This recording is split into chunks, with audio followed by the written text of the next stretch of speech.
Hey, interpersonal communications class, SPC 209. How you doing today? This morning, this afternoon, this evening, this midnight, whenever you're consuming this piece of media, I hope you're doing well. Today, we are going to truncate two of our chapters, Chapter 9 and Chapter 10. Since both of these are on public speaking, and we have a perfectly good SPC 205 class here for if you want to take public speaking. The instructor online is Terry Davis. She is a wonderful, fantastic instructor. I would strongly recommend, if you haven't taken SPC 205 already, go ahead and take it from her. She's fantastic. I hear the guy who teaches the in-class version is a bit of a curmudgeonly old guy, but still people seem to keep taking the class. So if you want a full class on public speaking, and I strongly recommend you do, that you take SPC 205.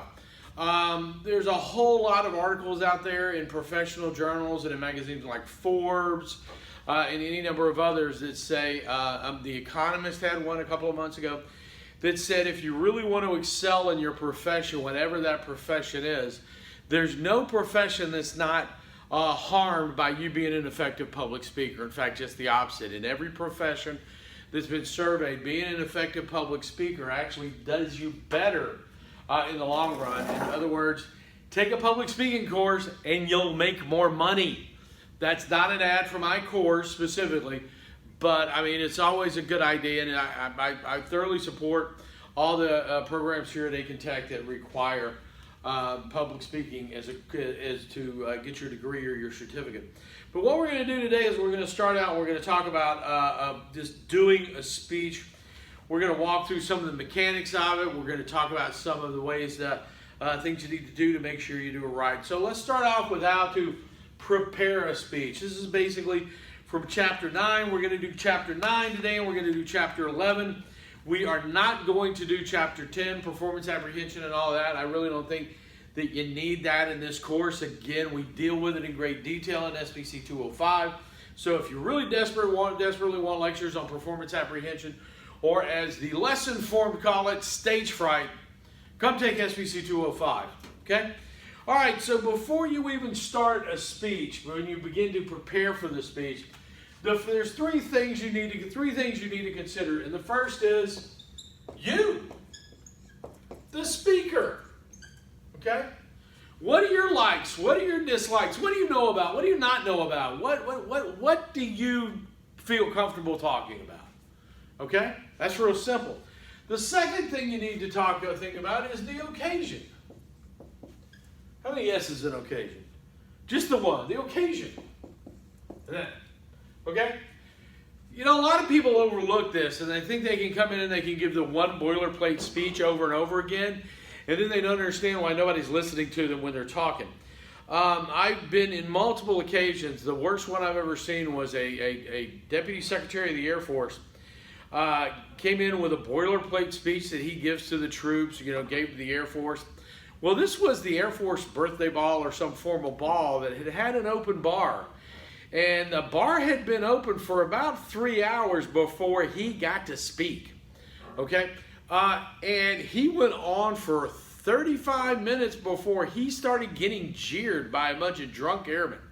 Okay? He had completely misread the occasion and not thought about the occasion.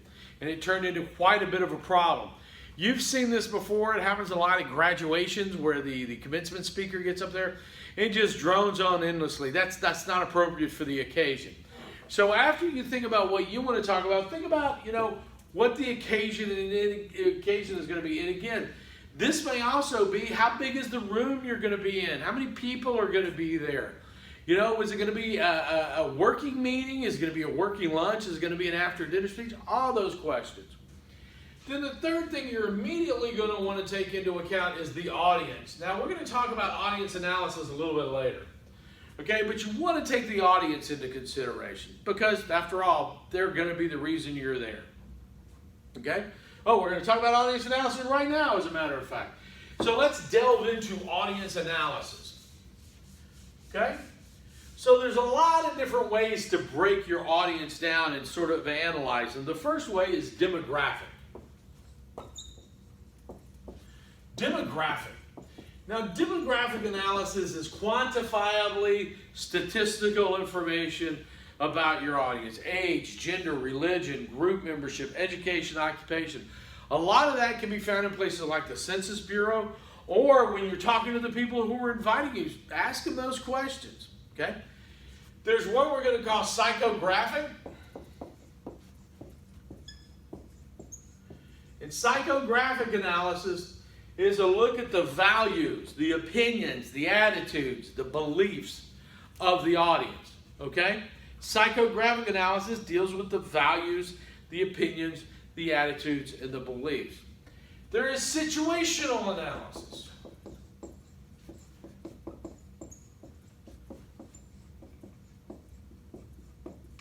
Situational analysis asks the question, what are they doing there? Why is that audience talking to you or listening to you? Okay? How big are they going to be? How many people are they going to be there? Okay? Are they there voluntarily? Are they there, what's the physical setting going to be? Okay? There's purpose-oriented.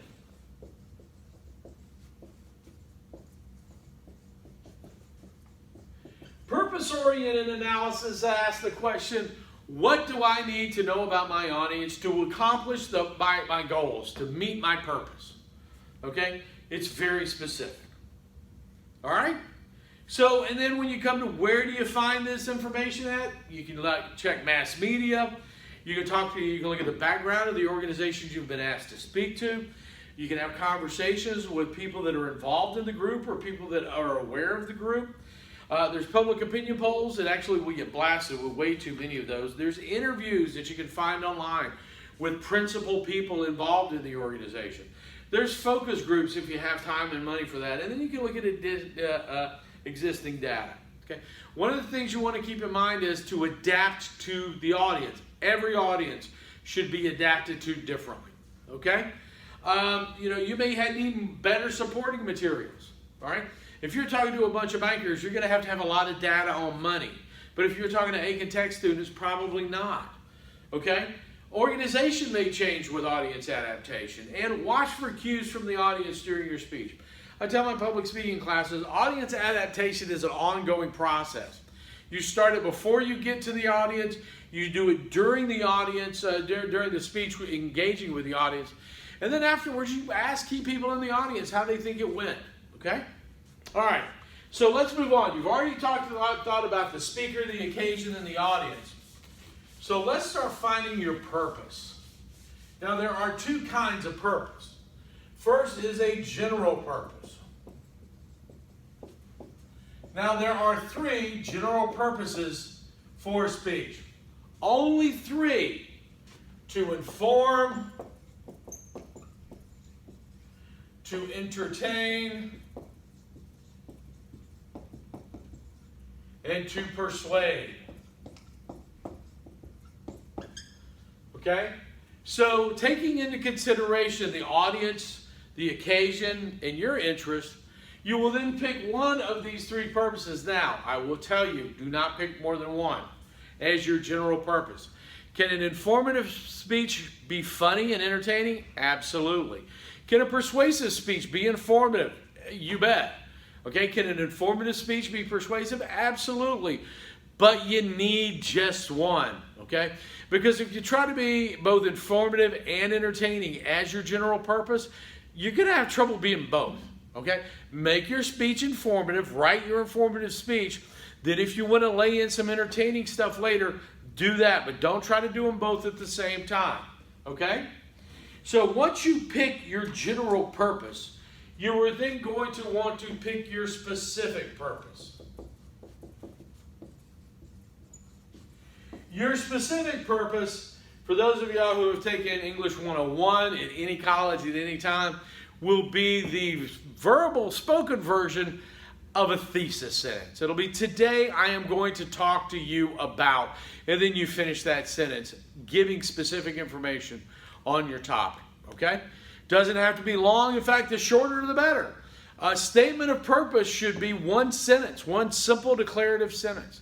If you can't boil down what you're planning on speaking on to one sentence, simple, direct, declarative statement, you probably need to rethink it before you get into it. Remember, do not confuse your statement of purpose with your preview of your main points. Okay? And again, you have previews of main points just like in speech, just like you do in a written paper. But you want to make sure you keep them separate. Okay? And again, for more information on that, SBC 205. It's a great class.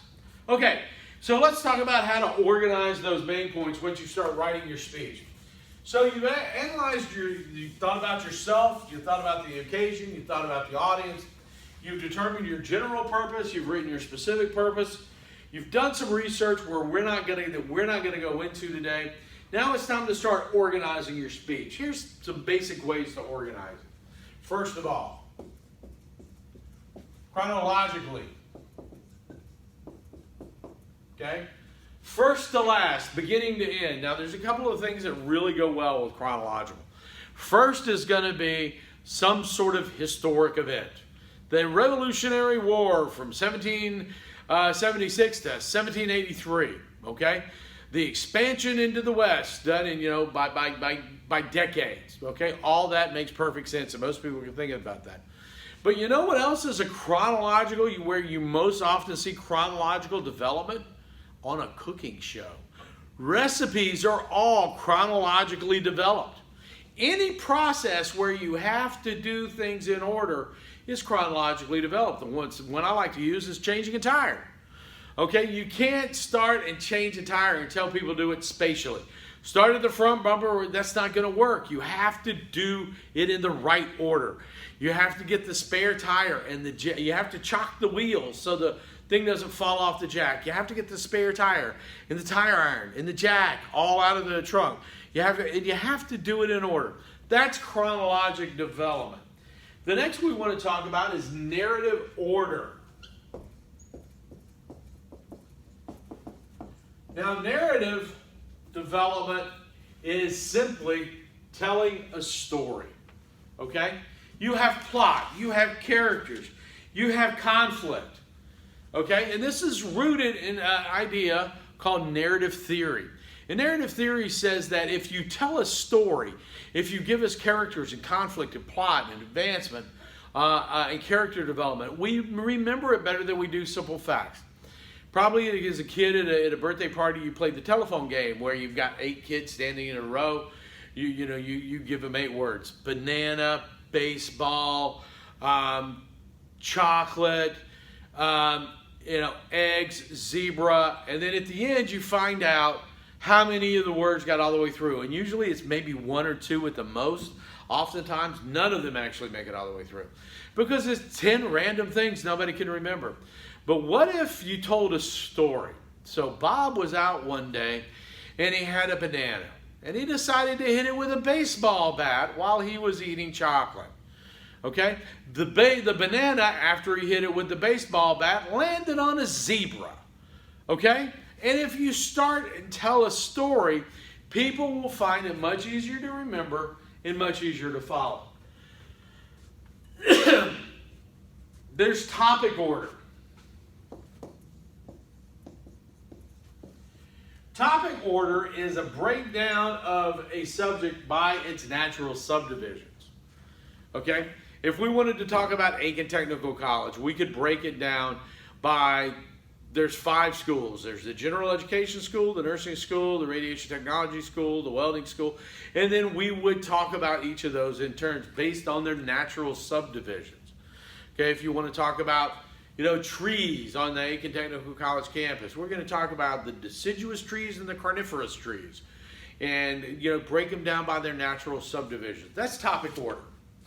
Okay, there's the spatial pattern. And spatial refers to how things are juxtaposed to each other in physical space. So what we're talking about here is we're talking about the Mississippi River.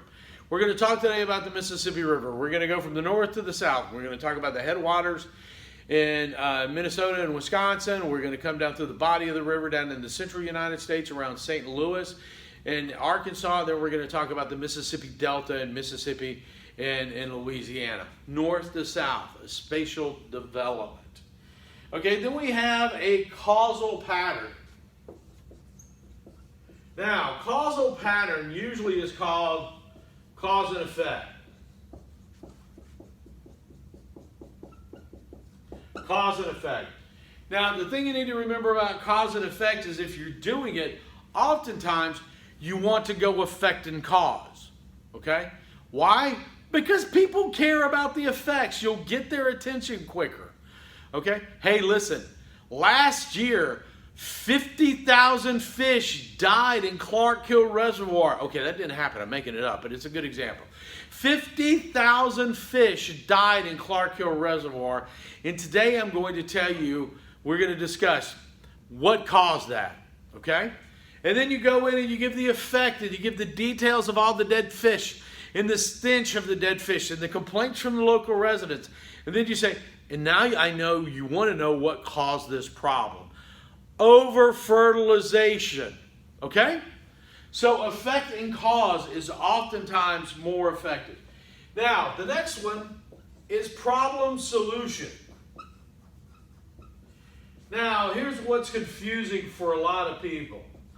When you're establishing the problem in a problem solution speech, you have a cause and effect.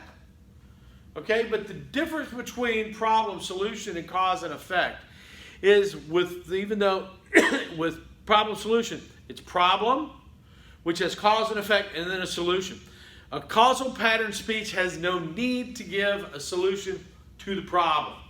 Okay? So that's the big difference there. Okay.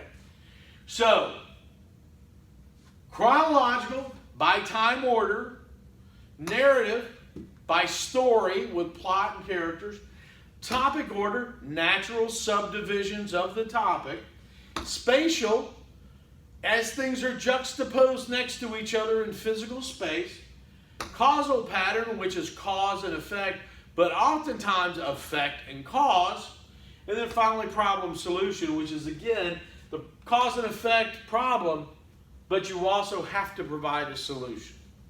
Okay, so let's push forward. Okay, so let's talk about, remember we have three general purposes for a speech. Informative speaking, entertain, inform, and persuade. I'm not going to talk about entertainment because that's a completely different ball of wax. I don't teach entertainment, speaking to entertain in SBC 205. That's a very specific thing, and it's something that most people take a long time to work up to. Informative speaking and persuasive speaking are more basic skill sets. Okay, so let's talk about informative and persuasive speaking. Okay, when you do informative speaking, first thing you want to do is pick a topic that will engage the audience. Okay? Pick a topic that's going to engage the audience. All right? That's the key thing. I mean, after you pick a topic that you know about, that you're comfortable talking about, pick a topic that is going to engage the audience. Other thing you need to be aware of with informative is don't be persuasive. If you tell people that you were there to inform them and then you get explicitly persuasive, they are going to be upset. You are not going to achieve your persuasive goal. You're far better off, and there's a million different things to prove this, to say, hey, listen, if you're going to be persuasive, tell them up front that you don't say, I'm here to persuade you, but do say things like, when we're done here today, you're going to have changed your mind on whatever. Okay? And we'll talk about persuasive speaking in just a second. The last thing to remember with informative speaking is you can't tell them everything, so limit the information. I Googled how to change a flat tire the other day in quotes. Okay, so I didn't get every site that had flat and tire or just flat. So I put it in quotes and I got over 2 million sites that had the phrase how to change a flat tire in it. 2 million sites. Think about that for a minute. Okay, there's too much information out there for everybody to consume all of it. So you need to focus the information you're trying to give your audience. Okay, so avoid giving them too much information. Now let's talk about persuasive speaking. Okay, persuasive speaking is nothing new.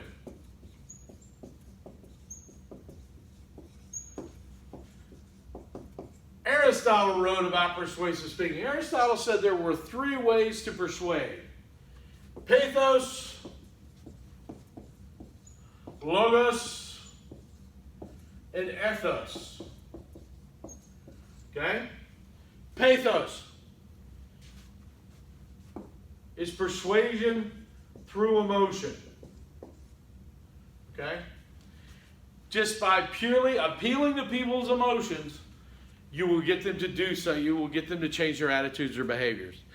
Best example of persuasion through pathos in American culture in the last probably 30 years is that commercial where you're just sort of sitting there watching TV, and then suddenly this picture of this really skinny dog pops up, and you hear that, "In the arms of an angel."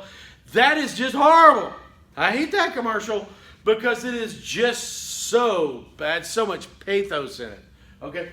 They are just trying to sway you with emotions.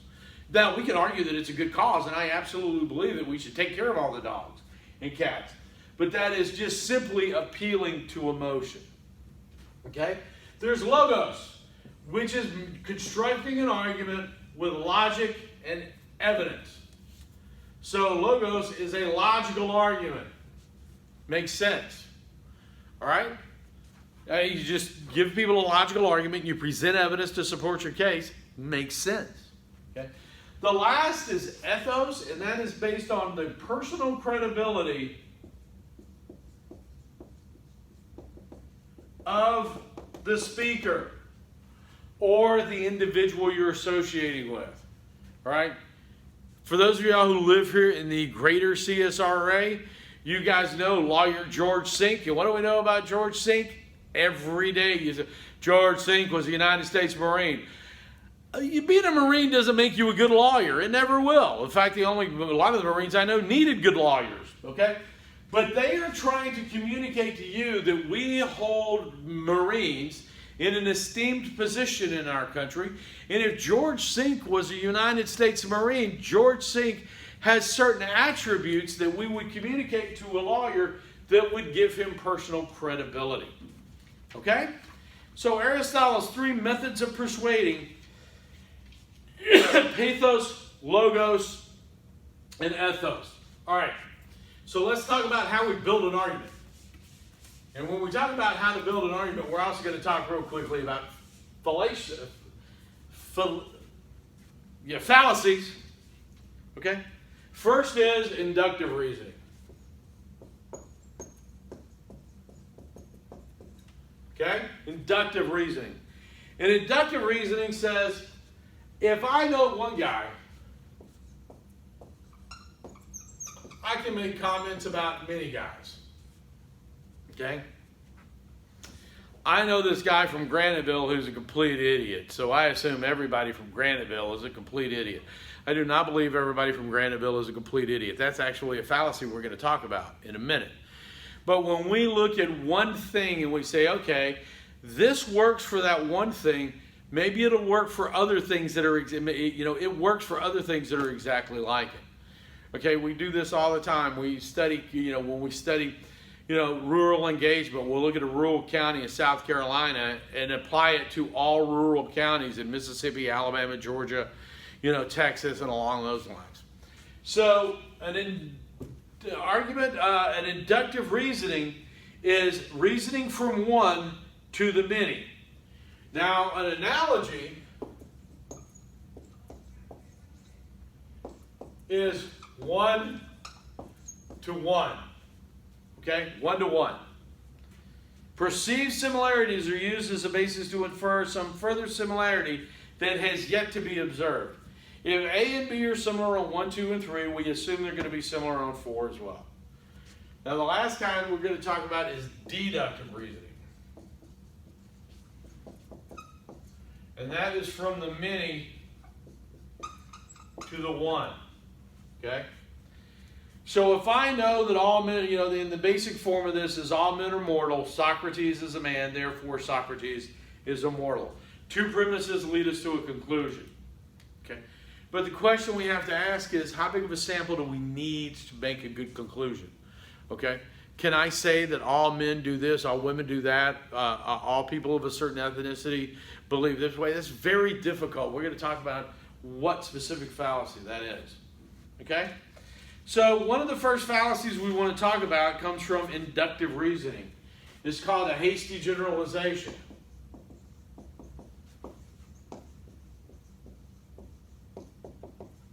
A hasty generalization is where you see one person doing one thing and then attribute that characteristic to an entire group. Okay? There is a false analogy.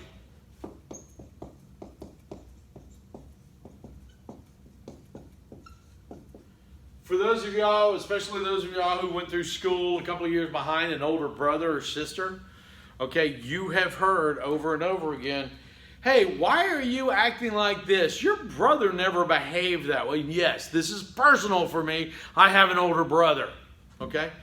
Your brother wasn't like that. Now, well, you know, my brother's a jerk. I'm not my brother, okay? But people would make that hasty analogy or false analogy, assuming that because we're brothers, we should have the same general tendencies, okay? And then the last is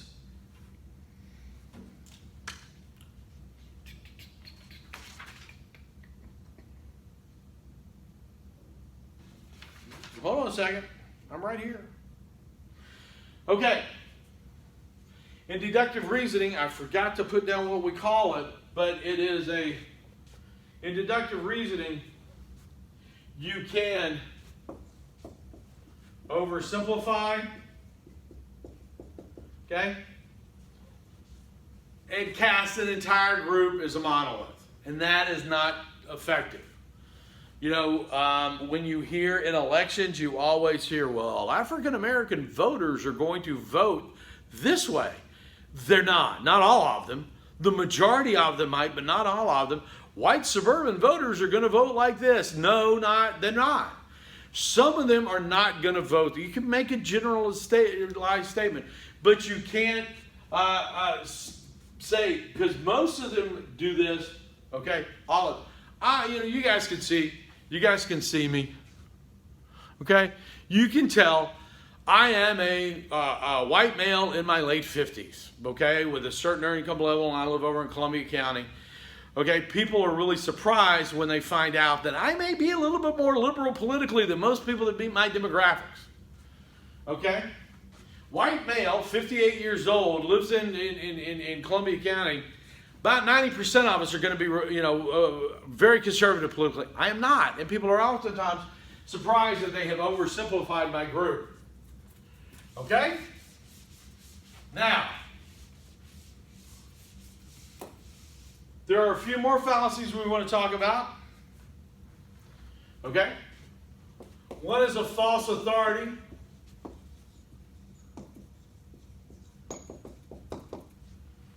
What makes Kim Kardashian, and I don't want to bash the Kardashians, but they popped to mind.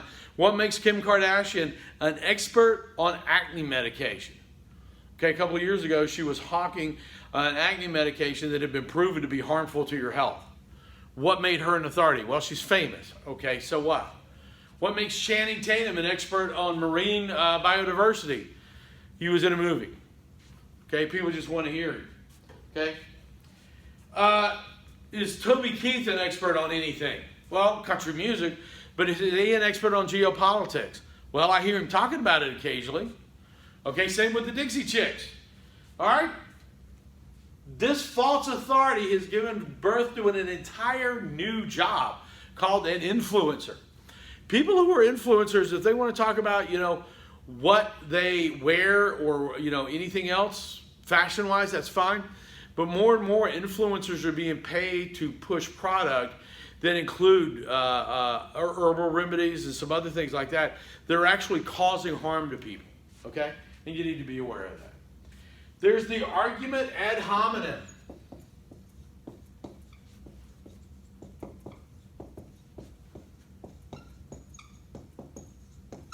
The argument ad hominem is an attack on the person, okay?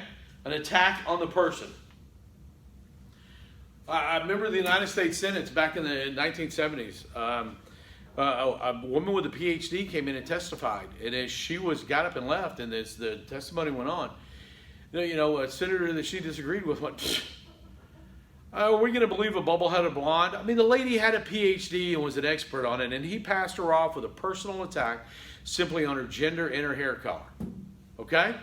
So that's an attack on the person. Yeah, you could say that, but aren't you from South Carolina? Well, what does that have to do with your argument? Okay? And then finally, this is the one we hear all the time. An appeal to tradition.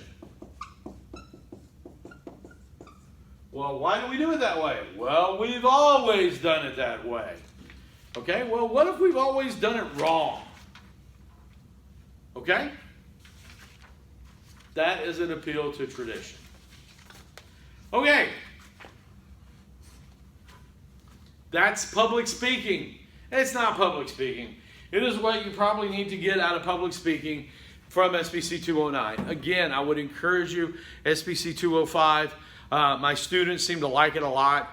And we also got Terry Davis teaching the online class. And Terry Davis, like I said, if you can't get in on campus to do it, Terry Davis is a great online instructor.